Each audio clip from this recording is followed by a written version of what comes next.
नमस्कार दोस्तों, स्वागत है आप सभी का एग्जाम विहार में। दोस्तों, आज की इस वीडियो में हम लोग बौद्ध धर्म के बारे में स्टडी करेंगे। फ्रेंड्स, 6ठी शताब्दी ईसा पूर्व के समय बहुत सारे अनिश्वरवादी नास्तिक संप्रदाय का उदय हुआ था। जैसे बौद्ध धर्म है, जैन धर्म है, इसके अलावा आजीवक संप्रदाय है, शैव धर्म, वैष्णव धर्म, ऐसे बहुत सारे धर्म संप्रदाय का उदय हुआ। लेकिन जो सबसे लोकप्रियता हासिल हुई वह बौद्ध धर्म और जैन धर्म को हुई। और बौद्ध धर्म और जैन धर्म हमारे एग्जाम में काफी सारे प्रश्न यहाँ से पूछे जाते हैं। तो आइए हम बारी बारी से पहले बौद्ध धर्म के बारे में स्टडी करेंगे और फिर अगले वीडियो में हम लोग जैन धर्म के बारे में भी स्टडी करेंगे।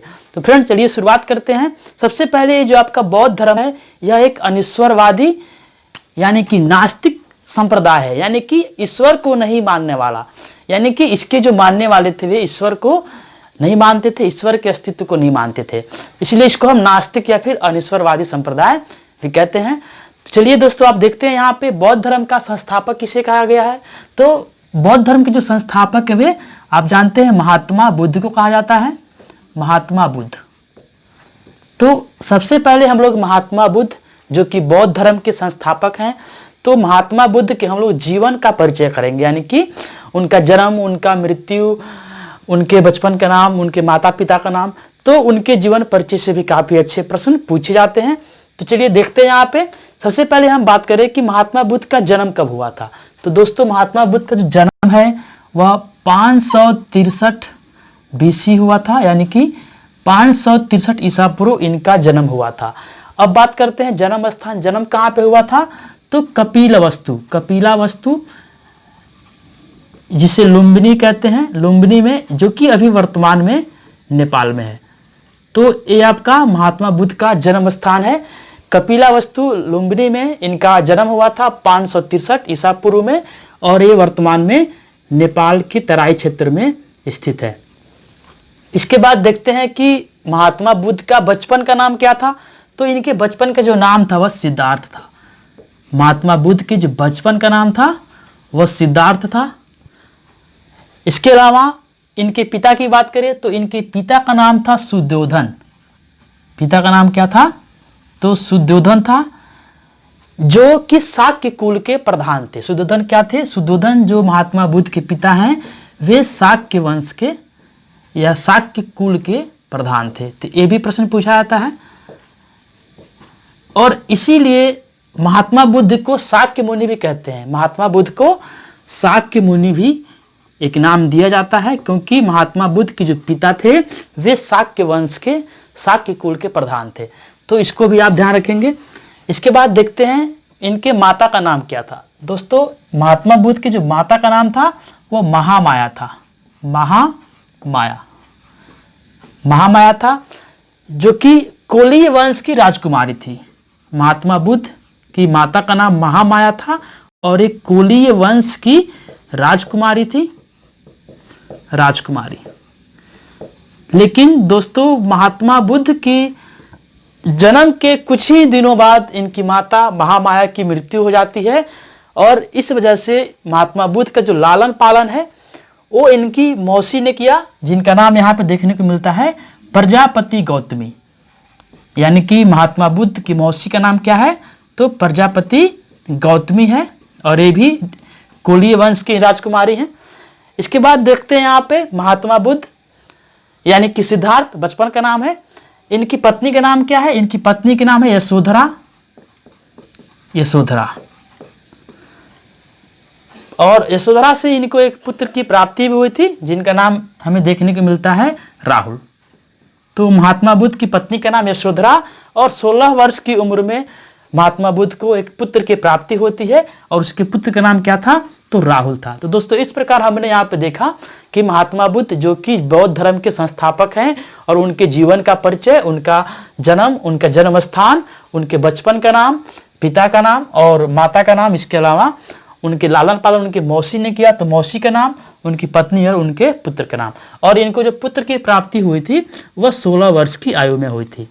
यानी कि इनकी शादी बहुत ही कम उम्र में हो गई थी, और 16 वर्ष की आयु में इनको पुत्र की प्राप्ति भी हुई।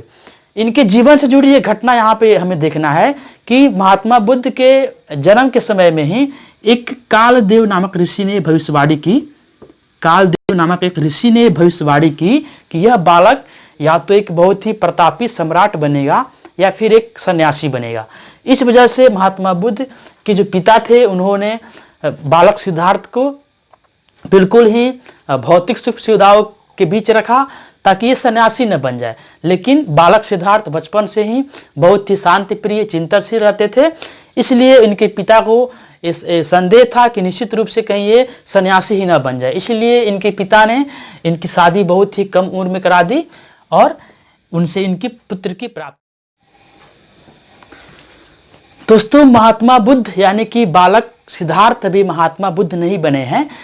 बालक सिद्धार्थ एक बार जब अपने सारथी के साथ जब बाहर घूमने निकले तो उन्होंने 4 दृश्यों को देखा और इन दृश्यों का महात्मा बुद्ध के जीवन पे बहुत ही प्रभाव पड़ा। और यही 4 जो दृश्य को देखने के बाद हम कह सकते हैं कि जो बालक सिद्धार्थ है वह सिद्धार्थ से महात्मा बुद्ध बने। तो वे 4 दृश्य कौन है? देखिए, जब महात्मा बुद्ध यानी कि बालक सिद्धार्थ जब अपने सारथी के साथ जब बाहर एक बार घूमने के लिए निकले तो सबसे पहले उन्होंने एक वृद्ध व्यक्ति को देखा। उन्होंने देखा कि वृद्ध व्यक्ति है जो कि झुक के चल रहा है और उसके त्वचा पे झुर्रियां पड़ी हुई हैं। तो इसके बाद उन्होंने एक रोगी व्यक्ति को देखा, उसके बाद उन्होंने एक मृतक को देखा और उसके बाद सबसे अंत में उन्होंने एक सन्यासी व्यक्ति को देखा जो बहुत ही मस्ती में प्रसन्न चित्त मुद्रा में जा रहा था। तो इन चारों दृश्यों को देखने के बाद महात्मा बुद्ध के माइंड में महात्मा बुद्ध के विचार आया कि निश्चित रूप से ये सन्यासी जीवन ही सबसे उत्तम जीवन है और ये बाकी सब मोह माया है। तो इस तरह हम कह सकते हैं इन 4 दृश्यों को देखने के बाद और सन्यासी को देखने के बाद महात्मा बुद्ध यानी कि बालक सिद्धार्थ ने यह निश्चय किया कि हमें सन्यासी बनना है। बाकी सभी ये जो सुख सुविधाएं हैं सभी क्या है, ये क्षणिक हैं, ये अल्प समय के लिए हैं और सन्यासी जीवन ही सबसे बेहतर है। तो दोस्तों, इस प्रकार हम देखते हैं यहाँ पे कि इन 4 दृश्यों को देखने के बाद महात्मा बुद्ध ने देखिए यहाँ पे गृह त्याग किया। और देखिए यहाँ पे गृह त्याग कब किया? तो इन्होंने 29 वर्ष की आयु में अर्धरात्रि को इन्होंने गृह त्याग कर दिया। और यहाँ पे देखिए हम तो गृह त्याग करने के बाद वे अपने जो राज्य है उसके राज्य क्षेत्र से बाहर आकर एक नदी है यहाँ पे, उसका नाम है अनोमा नदी। अनोमा नदी, तो अनोमा नदी के किनारे सिद्धार्थ ने अपने सिर मुड़वाए, अपने राजसी वस्त्रों का त्याग किया और सन्यासी का वस्त्र धारण किया और वहां से अनोमा नदी के तट से अपने सारथी को वापस जाने को कहा और वहां से सन्यासी का वस्त्र धारण करके बालक सिद्धार्थ वहां से ज्ञान की खोज में निकल गए। तो ये नदी का नाम आपसे पूछा भी गया है कि महात्मा बुद्ध ने किस नदी के किनारे अपने वस्त्र त्याग किए थे और अपने बाल मुड़वाए थे और वहां से सन्यासी का वस्त्र धारण करके अपने सारथी को वापस जाने को कहा और वहां से वे बिल्कुल सन्यासी की तरह वहां से वे निकल पड़ते हैं। तो दोस्तों, महात्मा बुद्ध ने गृह त्याग कब किया? तो 29 वर्ष की आयु में किया और इस नदी किनारे उन्होंने वस्त्र त्याग किए। इसके अलावा दोस्तों यहाँ पे अगर हम देखते हैं कि महात्मा बुद्ध के जो सारथी है उसका नाम क्या था? तो महात्मा बुद्ध के सारथी का नाम था चन्ना। तो ये सब भी आपसे पूछा जाता है कि महात्मा बुद्ध के सारथी का नाम क्या था? तो उसका नाम चन्ना था। इसके अलावा महात्मा बुद्ध के घोड़े का नाम क्या था? तो उनका जो घोड़ा था उसका नाम कंथक था। तो घोड़ा कंथक और उनका सारथी चन्ना, यह भी नाम आप ध्यान में रखेंगे।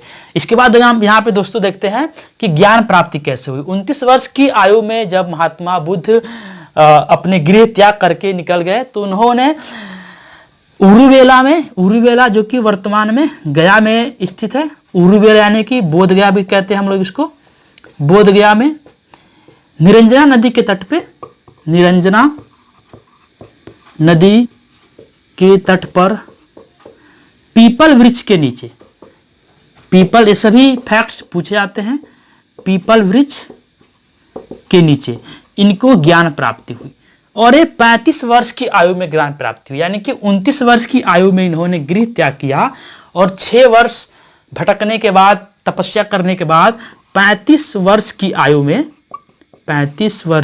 आयु में महात्मा बुद्ध को ज्ञान की प्राप्ति हुई। कहां पे हुई? तो बोध गया में निरंजना नदी के तट पे पीपल वृक्ष के नीचे इनको ज्ञान की प्राप्ति हुई। और ये जो ज्ञान की प्राप्ति हुई वो वैशाख पूर्णिमा का दिन था, यानी कि वैशाख पूर्णिमा के दिन 35 वर्ष की आयु में महात्मा बुद्ध को ज्ञान की प्राप्ति हुई। तो फ्रेंड्स, ये सभी फैक्ट परीक्षाओं में पूछे जाते हैं। इस प्रकार यहाँ पे हम देखते हैं कि महात्मा बुद्ध की जो ज्ञान प्राप्ति की जो घटना है उसको हम लोग संबोधि भी कहते हैं, उसको संबोधि कहते हैं। ज्ञान प्राप्ति की जो घटना है उसे संबोधि या फिर निर्वाण भी कहते हैं, निर्वाण। तो इस तरह से दोस्तों ज्ञान प्राप्ति के बाद महात्मा बुद्ध अपना पहला उपदेश देंगे सारनाथ में, उसको हम अगले वीडियो में देखेंगे। लेकिन उससे पहले यहाँ पे हम दो बातें देख ले यहाँ पे कि महात्मा बुद्ध के गुरु का नाम भी पूछा जाता है कि महात्मा बुद्ध के गुरु कौन थे। तो दोस्तों अलार कलाम थे, अलार कलाम जो कि सांख्य दर्शन के विद्वान थे। अलार कलाम जो कि सांख्य दर्शन के विद्वान थे, तो ये महात्मा बुद्ध के गुरु थे, अलार कलाम। इसके अलावा एक और गुरु का नाम देखने को मिलता है, उनका नाम था रुद्रक। तो ये दो ध्यान रखना है कि महात्मा बुद्ध के गुरु का नाम क्या था, तो अलार कलाम और रुद्रक। इसके अलावा महात्मा बुद्ध के जो शिष्य थे, जो उनके सबसे जो प्रिय शिष्य थे, उनमें से आनंद का नाम आता है, आनंद, और एक है उपाली। तो आनंद एवं उपाली महात्मा बुद्ध के प्रिय शिष्य थे।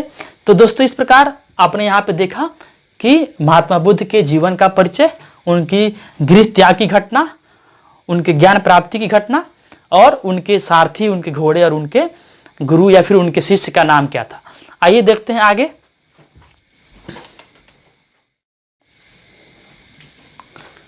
35 वर्ष की आयु में बोध गया में निरंजना नदी के तट पे पीपल वृक्ष के नीचे ज्ञान प्राप्ति के बाद महात्मा बुद्ध ने सबसे पहला जो अपना उपदेश है वह सारनाथ में दिया। और सारनाथ में उन्होंने जो अपना उपदेश दिया वह किस भाषा में दिया, तो उन्होंने जो अपना उपदेश था वह पाली भाषा में दिया। बौद्ध धर्म के जो सर्वाधिक उपदेश हैं वे पाली भाषा में दिए गए थे, क्योंकि पाली भाषा जन जन की भाषा थी और थोड़ी सी आसान लैंग्वेज थी। इसलिए महात्मा बुद्ध ने अपने जो उपदेश, अपने जो प्रवचन है वे पाली भाषा में दिए।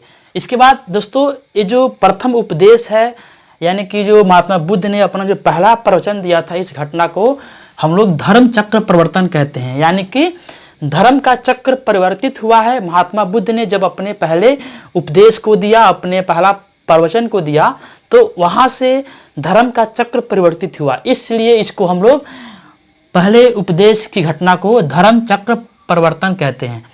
दोस्तों इसके बाद महात्मा बुद्ध ने बौद्ध धर्म के प्रचार प्रसार के लिए बौद्ध संघ का निर्माण किया, और बौद्ध संघ का निर्माण किया, और बौद्ध संघ में कुछ लोगों का प्रवेश वर्जित था। उसमें अगर हम देखें तो रोगी, इसके अलावा चोर, सैनिक, विकलांग, इन सभी लोगों का बौद्ध संघ में प्रवेश वर्जित था। इनको बौद्ध संघ में शामिल नहीं किया जाता था। इसके अलावा स्त्रियों का प्रवेश भी पहले बौद्ध संघ में वर्जित था, लेकिन बाद में स्त्रियों का प्रवेश बौद्ध धर्म में किया जाने लगा। दोस्तों इस प्रकार में आप देख रहे हैं कि किस प्रकार से महात्मा बुद्ध ने गृह त्याग किया। उसके बाद उन्होंने 35 वर्ष की आयु में उन्हें ज्ञान की प्राप्ति हुई। फिर उन्होंने अपना पहला उपदेश दिया और अपने धर्म के प्रचार प्रसार के लिए उन्होंने बौद्ध संघ का निर्माण किया, और बौद्ध संघ में रोगी, चोर, सैनिक, विकलांग ऐसे लोगों का प्रवेश वर्जित था। इनको उसमें शामिल नहीं किया जाता था। इसके बाद दोस्तों में यहाँ पे देखते हैं कि बौद्ध धर्म से जुड़ी हुई 4 प्रमुख घटनाएं हैं, इसको हमें यहाँ पे देखना है। सबसे पहले देखते हैं गृह त्याग को। महात्मा बुद्ध के द्वारा जो गृह त्याग की घटना थी उसे हम लोग बौद्ध धर्म के में महाविनिष्क्रिमण कहते हैं।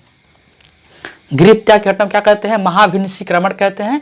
इसके अलावा ज्ञान प्राप्ति की जो घटना है उसको निर्वाण कहते हैं या फिर संबोधि कहते हैं। ज्ञान प्राप्ति घटना को निर्वाण या संबोधि कहा जाता है। और जो पहला उपदेश इन्होंने दिया था सारनाथ में, इस घटना को धर्म चक्र परिवर्तन कहा जाता है।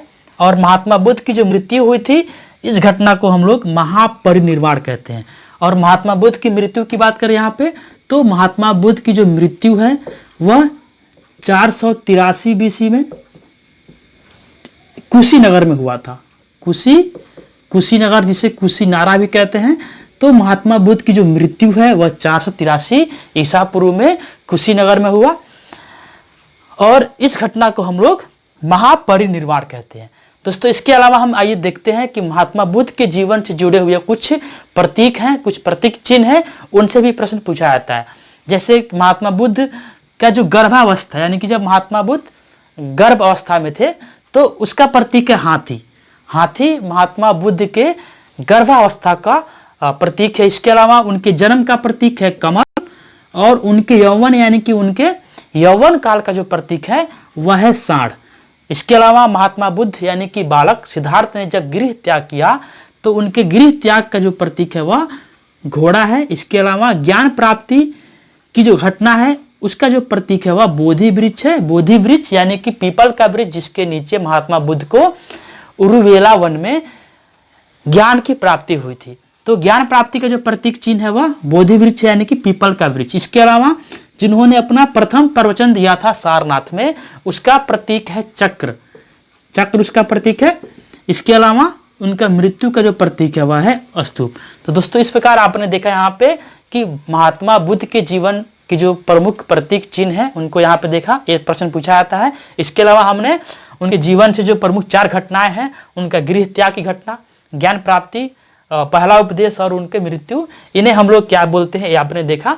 इसके अलावा हमने उनके जीवन का परिचय किया। दोस्तों अगले वीडियो में हम लोग बौद्ध धर्म की जो मान्यताएं हैं, बौद्ध धर्म की जो शिक्षाएं हैं, प्रमुख जो बौद्ध ग्रंथ हैं, इसके अलावा अन्य जो भी फैक्ट्स हैं इस बौद्ध धर्म से संबंधित जो आपके एग्जाम के लिए उपयोगी हो सकता है, उन सबको हम अगले वीडियो में लेके आएंगे। तो दोस्तों आपसे विदा लेते हैं, धन्यवाद।